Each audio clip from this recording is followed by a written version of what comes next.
Hello there. This is a training series I'm doing on the Yamaha TF5 for the Cascade High School Marching Band. We're transitioning from an analog console to a digital console, and there's a bit of a learning curve there. So in this video, I'm going to go through the parts and the basics of how to kind of turn it on and where everything is.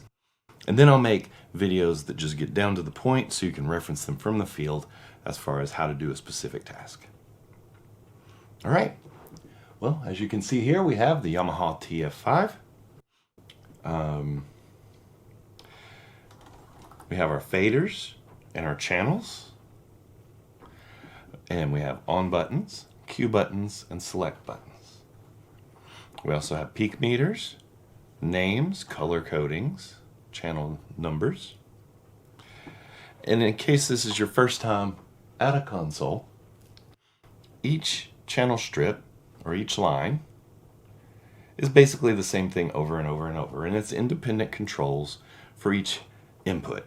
So a microphone, and then a different microphone, and then a different microphone or instrument, however you want to do it. Over here you have your master fader and master channel. You have quick reference for auxiliary and effects. On the back, on this side, you have inputs. On this side, you have outputs. Up here, you have a touch screen with 3 knobs or buttons. Down here, you have 4 user assignable knobs. Right here, you have a shift button and a touch and turn knob. The touch and turn knob is used for, they have some layman type settings. So if you don't know how to work a compressor, you can hit the one knob button and it will activate this knob, and as you roll it, it'll adjust the compressor the way it works on average. It won't be perfect, but it gets you through most situations. Over here we have our fader bank. Our fader bank has 3 buttons but 5 functions. We have headphone jack and headphone level. We have meter lights and a clear button. This is your mute button for inputs and effects. You have effects, quick reference channels. You have stereo, quick reference channels. And up here you have your user-defined keys. And these can be assigned to do several things. The way we're going to use them is to save scenes. So the way a scene would work is, let's say you have everybody mic'd and you have your mix exactly how you want it, and there's a clarinet soloist.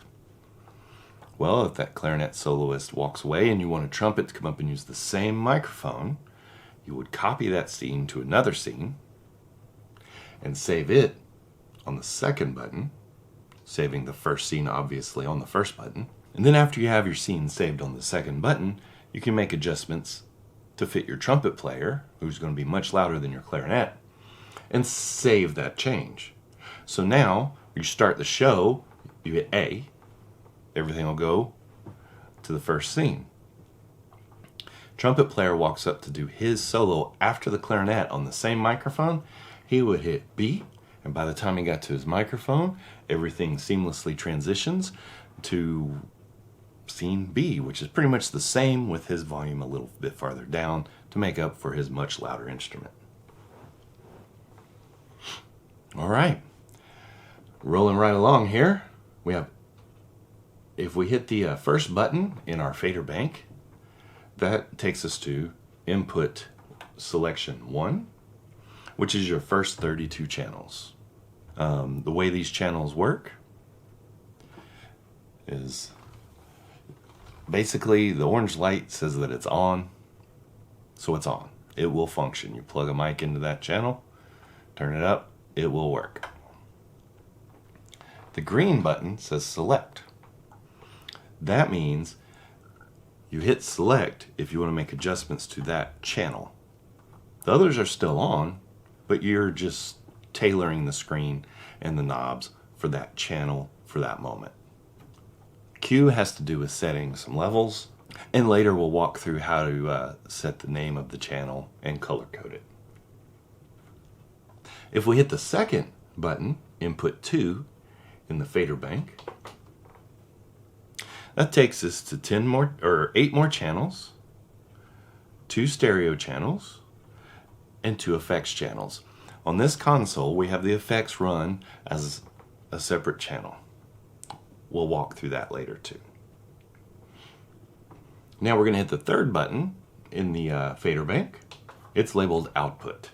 Now this takes us to a completely different looking scene. These are labeled aux or auxiliary. And so basically, if we were in a concert scenario, each auxiliary would be a sound monitor on stage. Over here we have our sub. We are going to use the sub on an auxiliary. It's labeled sub. It's a common way of using the sub, but in our particular instance, since we have so much background noise and so many wind instruments, near percussion instruments, it's just good to have a little bit more control, because you can mic a flute and you can dump low end off of the EQ, and you can expect your compressors to catch any low frequencies, which there wouldn't be any, except like maybe if your breath is a little bit too close to the microphone, or maybe a tuba walks past you in the background, all of a sudden you lose control there and you'll have a lot of low end all of a sudden. So we're gonna have our subs on an auxiliary fader, and that way the flute just won't even go to the subs. Only things we tell will go.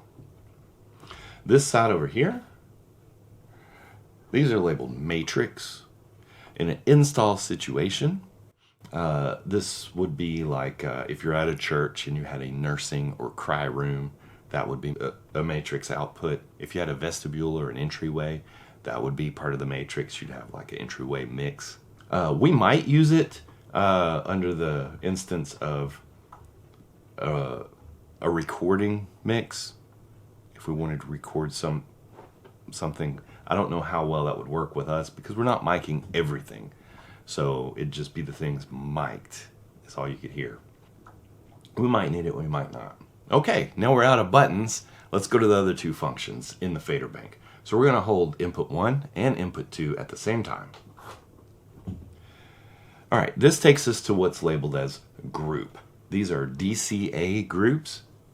And basically, a good analogy I like to use is in a concert scenario, a drum kit would have, I don't know, 8 to 10 microphones. You know, you have your kick, your snare, your hi-hat, your overheads, your tom mics, and all that. And once you get a good mix, you don't want to have to try and move all of those faders again and keep them in the same ratio. So you would assign them to a group, and then you would grab a single fader and move all of them in unison together at the same ratio with just by moving this fader up and down. A way this applies to us is I have the entire pit here, and I have one labeled pit all. You could grab that fader and turn it down. Let's say we're at a venue with let's say we're playing at the Pulaski venue, and it's got that big brick wall right there, and we're getting a lot of slapback, and it's causing feedback on pretty much every microphone. You can just pull it down real quick and then address the issue and mix your way back in. Another way we might use it is I have all of the mallets, so your marimbas and your xylophones and your vibraphones in one group. You could just turn those down or up together.